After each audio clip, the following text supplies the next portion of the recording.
छावा हा नवीन चित्रपट ट्रेलर आलेला आहे, त्यामध्ये नृत्य करताना दाखवलेलं आहे संभाजी महाराजांच्यावर छावा या नावाने हिंदी चित्रपट समोर यायला लागलेला आहे। ही आनंदाची बातमी आहे की खऱ्या अर्थाने छत्रपती संभाजी महाराजांचा इतिहास आणि खऱ्या अर्थाने हिंदवी स्वराज्य का स्थापन झालं शिवाजी महाराजांच्या माध्यमातून, आणि मग संभाजी महाराजांनी मग राजाराम महाराज ताराराणींनी सुद्धा पुढे कसं नेलं, ही चांगली बाब आहे।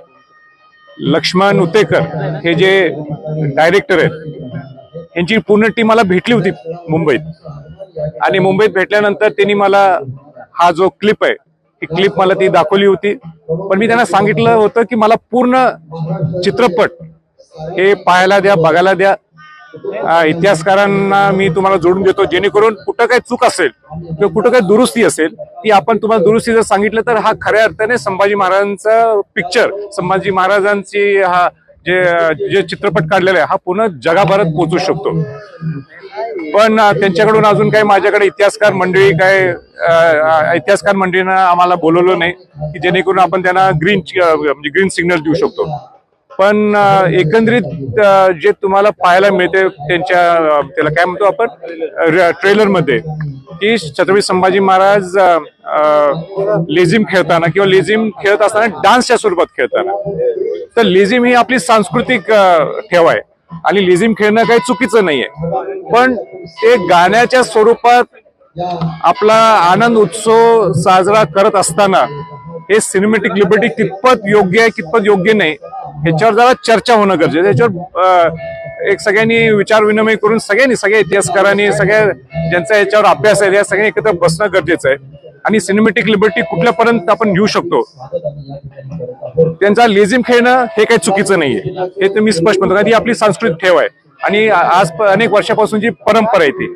पण ती गाण्याच्या स्वरूपात आणि कुठल्या सीनला कशी घेतली आहे याची मला काय कल्पना नाही, कारण का मी त्यांना सांगितलं होतं लक्ष्मणरावना आणि त्यांच्या पूर्ण टीमला की तुम्ही पूर्ण आम्हाला हा पिक्चर दाखवा, जेणे आमचे इतिहासकार मंडळी आमचे जाणकार मंडळी जाऊन पाहतील, आणि पाहिल्यानंतर काय होईल आम्ही उलट काय चुका असतील काय दुरुस्त तुम्हाला सांगू, जेणेकरून आम्हाला असं इच्छा आहे की संभाजी महाराजांचा हिंदी मधला चित्रपट आज त्यांनी मला माहित नाही काही ते 100-200 कोटी रुपये त्याच्यावर खर्च केलेत, आज एवढा धाडस करून ते करायला लागलेले आहेत, आणि एवढी धाडस जर चांगल्या पद्धतीने आपल्या खऱ्या अर्थाने जर पूर्ण महाराष्ट्र किंवा जगात जर पोहोचत असेल तर ते कौतुकास्पद आहे। पण हे 2-3 अजूनही वेळ गेली नाही। माझी लक्ष्मण उतेकर त्यांच्या सर्व सहकार्याने विनंती राहील की एकदा तुम्ही आम्हाला विनंती द्या, आमचे 4-5-6 जण महाराष्ट्रातले इतिहासकार असतील, महाराष्ट्रातले जाणकार लोक असतील, ते त्यांच्याशी एकदा चर्चा केली, त्यांना जर पटलं आणि ती सिनेमॅटिक लिबर्टी ओके असली आणि काही चुकीचं नसेल तर आपण पुढे जाऊ शकतो।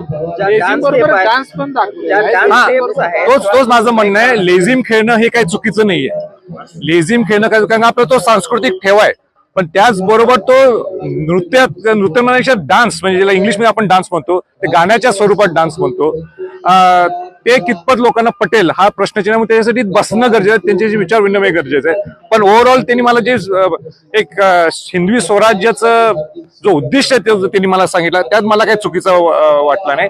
पण तरी त्यांना मी स्पष्ट सांगितलं होतं आमचे लोक इतिहासकार किंवा जे जाणकार लोकांनी हे पाहणं गरजेचं आहे, मी त्यांची वाट पाहायला लागलेलो आहे, ते आपल्याला बोलवतील। एकदा बोलणं झालं, एकदा चर्चा झाली की त्यांना आपण सांगितलं की बाबा एकदम छान आहे, तर उलट चांगलं पिक्चर होईल, उलट चांगलं जे दुसऱ्या देशात नाही जगात संभाजी महाराज पोहोचतील शिवाजी महाराजांच्या माध्यमातून। छत्रपती शिवाजी महाराज हिंदवी स्वराज्य स्थापन केलं आणि त्याच्यानंतर जर कोणी सांभाळलं असेल हिंदवी स्वराज्य ते छत्रपती संभाजी महाराज आहे, छत्रपती राजाराम महाराज, छत्रपती ताराबाई राणी साहेब।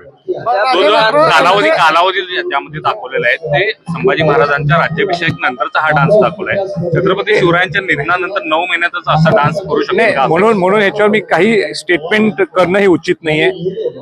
माझी त्यांना विनंती आजही आहे, लक्ष्मण उतेकरांनी पूर्ण त्यांची लाईफ म्हणण्यापेक्षा पूर्ण ह्या 2-3 वर्ष त्या पिक्चरसाठी दिलेले आहेत, तो मराठी माणूस आहे आणि म्हणून त्याला शिवाजी महाराजांचं नेमकं हिंदवी स्वराज्य कसं स्थापन झालं त्यांना पूर्ण कल्पना आहे। त्यांच्या भावना सुद्धा मी त्या दिवशी बघितल्या आणि त्यांना मी हे सांगितलं की अनेक गोष्टी त्याच्यात असू शकतात ज्याच्यात आपण दुरुस्ती करू शकतो, अजूनही वेळ हातातनं गेलेली नाहीत। माझी त्यांना विनंती परत राहील, एका प्रश्नावर काहीतरी मी स्टेटमेंट करणं ते बरोबर दिसणार नाही, कारण चांगलं काम करत असताना कोणाचे पाय ओढणं हे माझ्या तत्वात नाहीये, म्हणून त्यांना सहकार्य करण्याची माझी भूमिका आहे। उलट आणि काही चांगलं त्याच्यात दुरुस्त करता येत असेल तर त्यांनी आम्हाला लवकरच्या लवकर सगळे आमच्या इतिहासकार असतील किंवा जाणकार लोक असतील, त्या विषयाचे माहितीगार असतील, यांना बोलवावं आणि मग त्यांना आम्ही दुरुस्ती सांगू, जेणेकरून हा पिक्चर चांगलं म्हणजे जे ते अपेक्षा करत त्याच्या दुप्पट पट्टीने तो पूर्ण जगात पोहोचायला पाहिजे. लक्ष्मण उतेकरांची माझी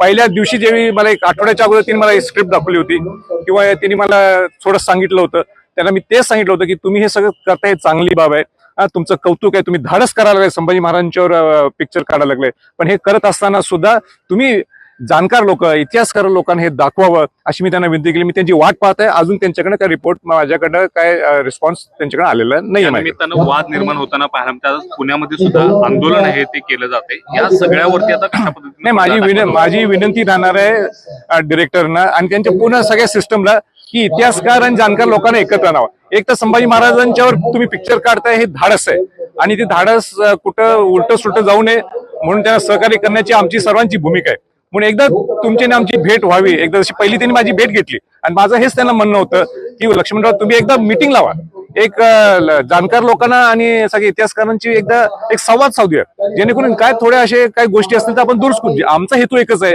की ज्या हेतू तुमचा आहे की संभाजी महाराज हे जगभर पोहोचायला पाहिजे आणि तोच आमचा हेतू आहे. सिनेमॅटिक लिबर्टी कुठपर्यंत न्यायची तेवढं आपण एक लाईन ड्रॉ करू, एवढाच विषय.